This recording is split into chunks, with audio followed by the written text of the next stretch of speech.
Hi everyone, for Traffic RockStars, this is Rena Showhead at Speed PPC. This video is a guide to creating your AdWords accounts and campaigns.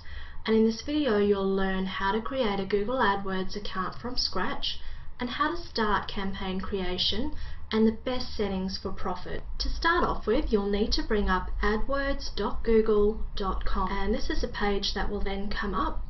To create a new account, just click on Try AdWords Now, and you'll then be given two options.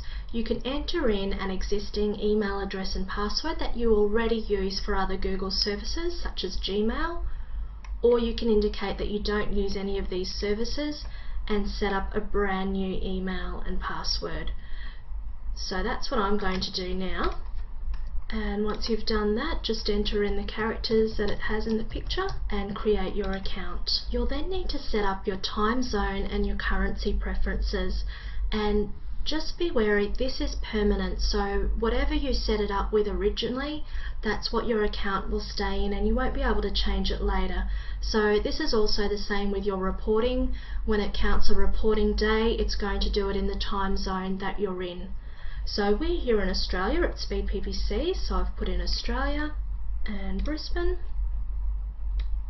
and I've entered in Australian dollars, and now we click continue, and it tells me now that my account has been created, and I can go to that email and just verify, click on the verification address to verify that this account is active, and I can continue on to AdWords and start my advertising. So as you can see, it is very simple to get an account started with Google AdWords.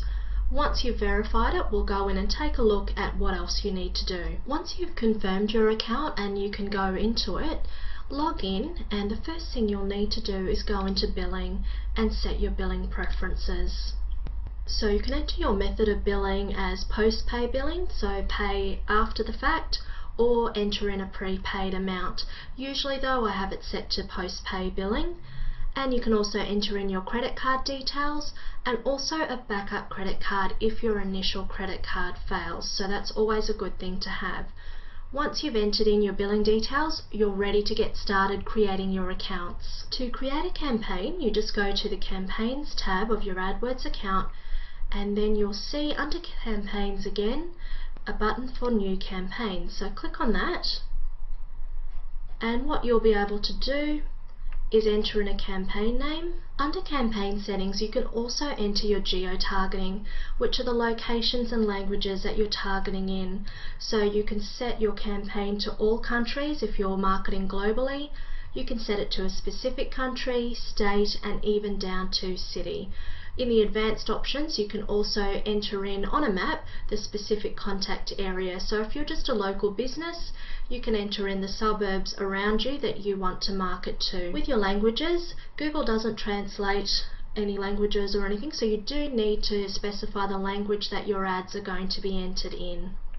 Under network and devices, you can now choose whether you want to market on Google Search, which is basically just google.com, or on their search partners, and these are other search partners that use Google Ads on their search results.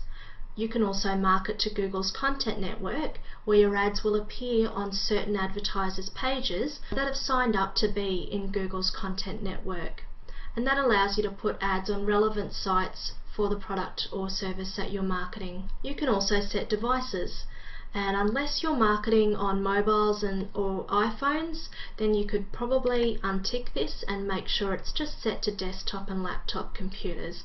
Otherwise, you may waste a bit of money marketing on devices where people can't take advantage of your offer anyway. Further down, you've got bidding options and your budgets. So usually I'd set it to manual bidding for clicks, so you set your maximum cost per click for all the bids, rather than having Google do it automatically, and I think that's always best if you're starting out as well, to have full control over that.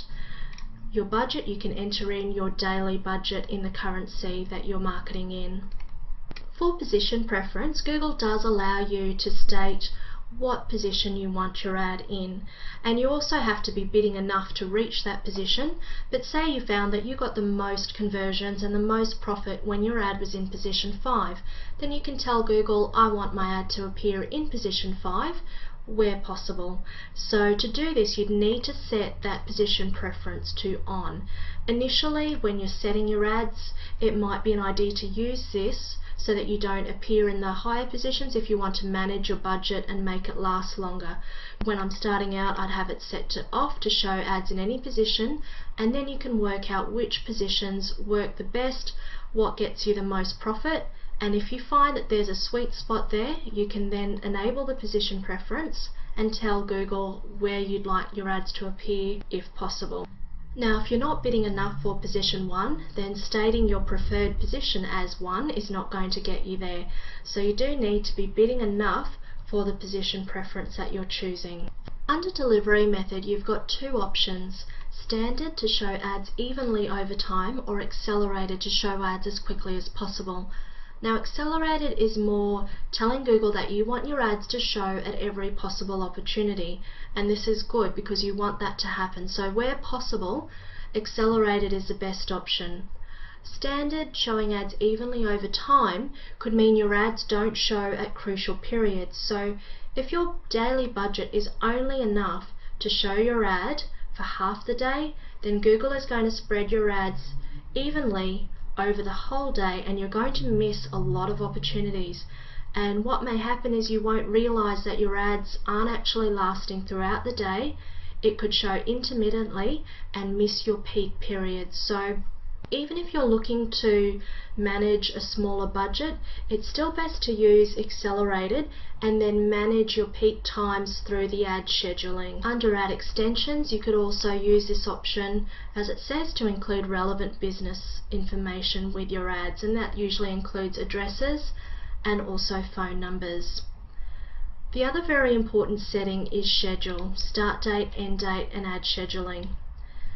If you want your campaign to start and finish at a particular date, then you can enter that in. Otherwise, it will continue along until you stop it manually. Ad scheduling basically schedules your ads throughout the day. It's also referred to as day parting. So here you can see the default is to have the ads running all day, every day. What you may find is that your ads run better on a weekend, or they may run better during weekdays. You also may find that there's particular times of day when your ads perform particularly well. And this can be handy if you're managing a budget or trying to reduce your cost per acquisition. You can choose whether to have your ads running at particular times or not.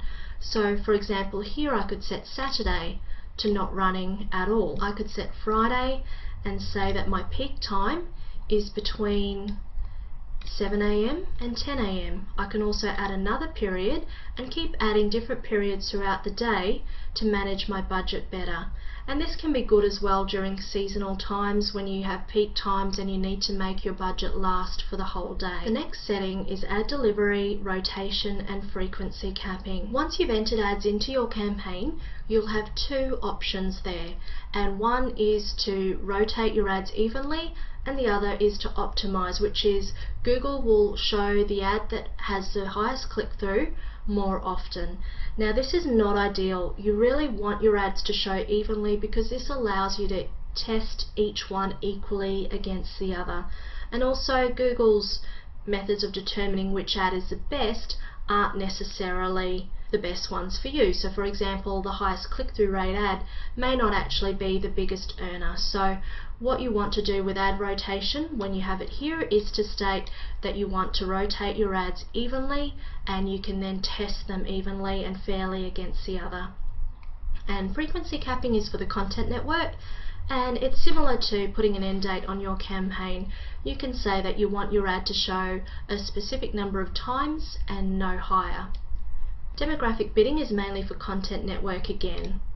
And as you can see, it allows you to bid by gender, age, and different combinations. Unless you're really only marketing to a tight target audience, your demographic settings would usually be turned off. Otherwise, you can exclude a lot of people that would be potential conversions for you. And that's all you need to do in your campaign settings. So it's very important to include these and to start your campaign on the best footing. So that's how to get off to the best possible start when setting up your Google AdWords advertising, and you'll be creating the ideal platform to start profiting from Google AdWords. Once again, I'm Rena Shohead at Speed PPC for Traffic RockStars.